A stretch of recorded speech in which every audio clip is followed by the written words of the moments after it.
ug dili na to tarungon pag sabot ang ebanghelyo karon, makaingon tag na ay unjust labor nga nahitabo. No. Makaingon ta og dili makiangayon ang Ginoo.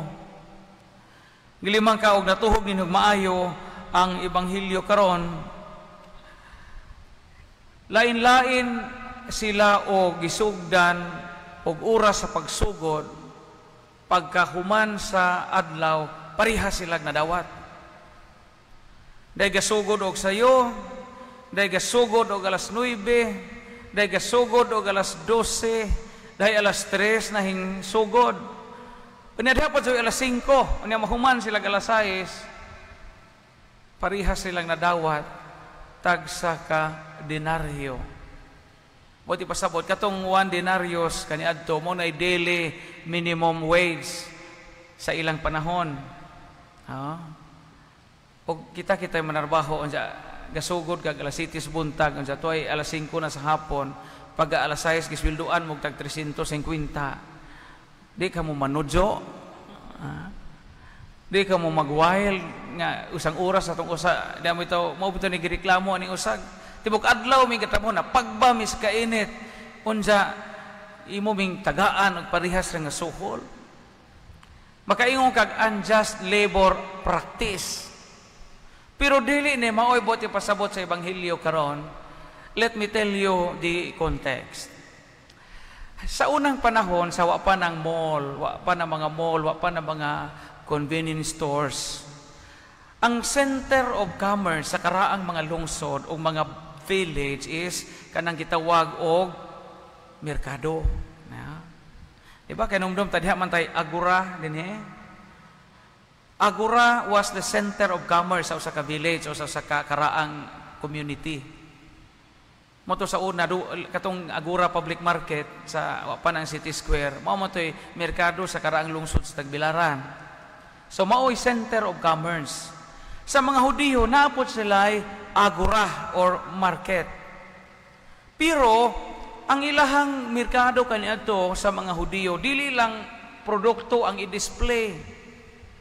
Adto sa merkado kaniadto magyampungan, no kasabot mo magyampungan ato magtapok.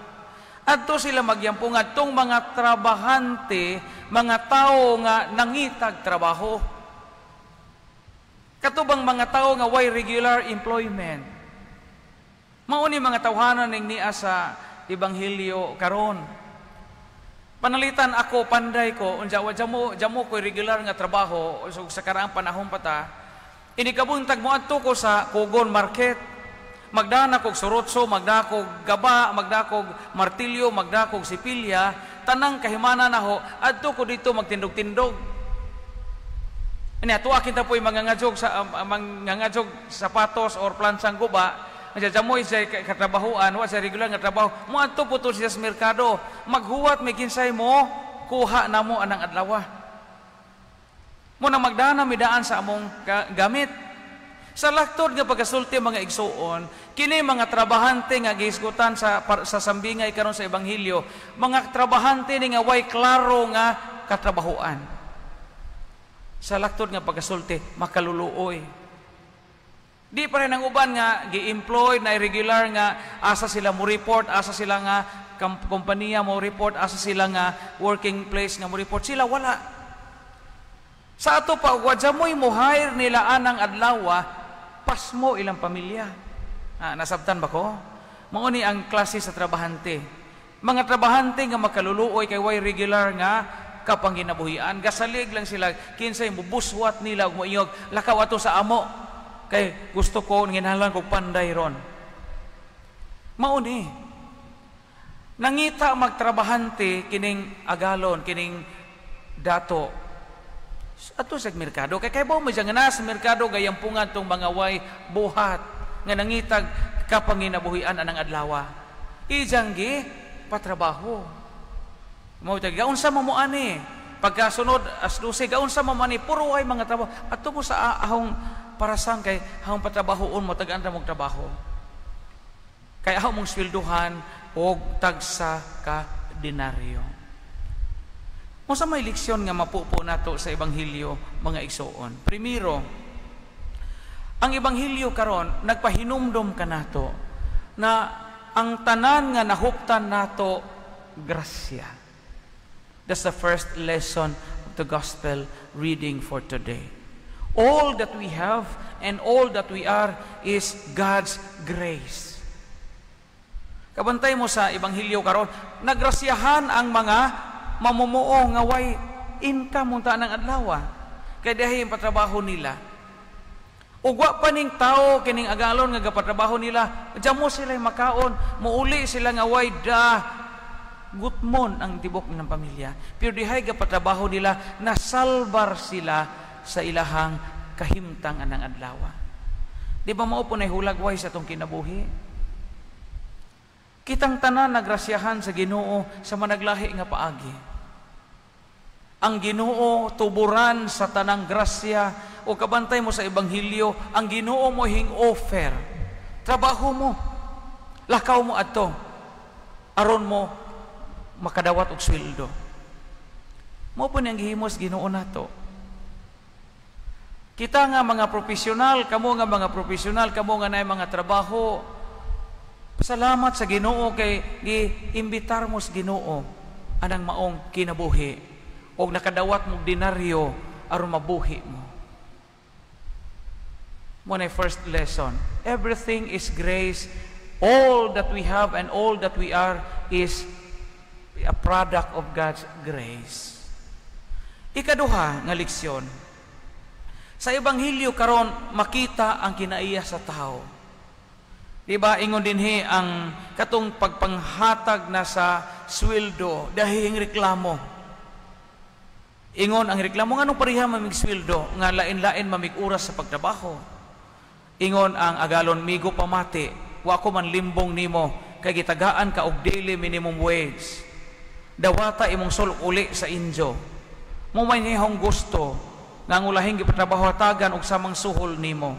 Nailinya dinhi, nasina ka ba kay ako manggihatagon? Kasina. Usahay sa tong kinabuhi mga igsuon, moabot na nga parihata ni mga trabahante. Nayuban mo yun nga, hinimbahon man ko kanunay, pader. Kanunay man kong hinsimba, ugboto na naon, mas Diyos nun ba ko niyong silingan, mas kusog ba ko motambong sa cluster. Nga no lagi nga, wa man lagi kapasar og board exam ahong anak. Nga no maling kanunay magasakit-sakit niya mga kauban sa pamilya, nga Diyos nun man unta ko. Ang ngayon ko nga ako mo'y successful kay duol man ko nimo, nga no man lagi sila nga di man gani na musimba, di man gani na magpamisa, mura magmaayog dagan ilang kinabuhi. Pareha po ta aning mga trabahante nga ning reklamo. Usay mo reklamo ta sa atong mga blessings. Di ta kakita ba nga sa tanang paagi, sa tanang higayon nagrasyahan ta parihas na nakadawat og tagsa ka denaryo. Ug mauna gitawag og envy. Kasina. Nabito ingon ang agalon dinhi, nasina ka ba kay manggihatagon ko? Musod na gani ang kasina sa atong kinabuhi. Di na ta makakita sa mga panalangin nga atong nahuptan nga wa pod mahupti sa uban. Si San Agustin mihatag og nindot nga definition og unsa ning envy. Ingon si San Agustin, envy is sorrow over other people's good fortune and joy over other people's misfortune. Muna'y kasina. Kung mag-uol na gani ka, nga malampuson ang imong silingan o imong kauban sa trabaho, pero malipay ka gidimalas ilang kinabuhi, maunay kasina. Muning dinhi. Ang sipyat sa tao nga trabahante nga hingreklamo, wa siya kakita nga siya nabuhi o gipatrabaho anang adlaw, wa siya kapasalamat. Imbis magpasalamat sila nga salamat Ginoo, kay salamat agalon kay nasalbar mirong adlaw, wa siya maghunahuna ana. Kay nasina man siya sa usa kaniya kakauban o mga kauban nga gipanalanginan usab sa agalon og nasalbar sama niya. Kita po sa itong kinabuhi, maupon ni paningkamon na nato nga atong malikayan. Karabang magsigi tagtandi sa itong mga blessings nga to sa ubang mga tao. Masina ta sa uban kay piskay silagbay. Ayaw kasinag piskay silag bahay naman po kay bahay. Bahalag dili kolorof, bahalag dili sin, bahalag amakan kay imo man po ng bahay. Masina ta usahay kay mauna bright ang uban, kita igo-igor ay lang kasina. Kay kita mang tanan gipanalanginan sa managlahi nga paagi. Masina bitaw ta sa uban kay daghang kwarta. Nya kita wa usahay na agham po mga tawo daghang kwarta, daghang man pog sakit. Daghang man pog maintenance. Kita po usahay api kay kwarta kaluoy sa Ginoo. Medical ra mag-newsep usahay atong gikinahanglan. Masina ta sa uban nga usahay kanang daghag anak badlungon man po na masina po ta usa kita pong way anak usari anak buutan man po kaayo gibalanse ning atong mga panalangin ba't kitang tanan na panalanginan mo na leksyon sa ebanghelyo